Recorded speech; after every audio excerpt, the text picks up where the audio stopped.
একটি হৃদয়স্পর্শী ইসলামিক গল্প বলছি, যা আমাদের ঈমান, ধৈর্য এবং তাওয়াক্কুল, আল্লাহর ওপর ভরসা বাড়াতে সাহায্য করবে।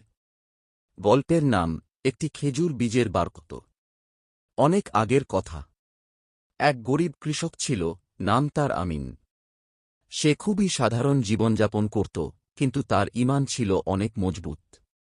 প্রতিদিন ফজরের নামাজ শেষে সে দোয়া করত, হে আল্লাহ, আপনি যেভাবে ভালো জানেন, আমাকে সেইভাবে রিজিক দিন। একদিন সে মাঠে কাজ করতে করতে দেখল, মাটির ওপর একটি শুকনো খেজুর বীজ পড়ে আছে। সে সেটিকে তুলে নিল এবং মাটিতে পুঁতে দিল। নিজের মনে ভাবল, আল্লাহর নামে এই ছোট কাজটিও বরকতময় হতে পারে। দিন যায়, মাস যায়, বছর পেরিয়ে যায়।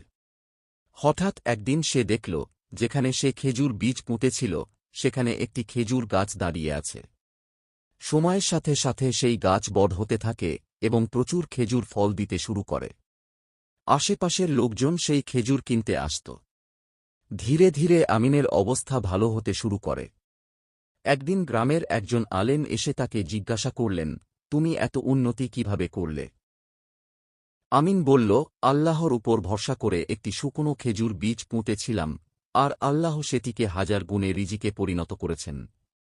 আলেম মুচকি হেসে বললেন, যে আল্লাহ একটি বীজকে গাছে রূপ দিতে পারেন, তিনি চাইলে তোমার জীবনেও বাগান বসাতে পারেন।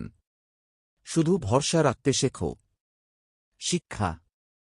এই গল্প আমাদের শেখায়, আল্লাহর উপর ভরসা রেখে ছোট একটি কাজও অনেক বড় ফল দিতে পারে। আমাদের উচিত ধৈর্য ধরা, নামাজে অটল থাকা এবং দোয়া করতে থাকা।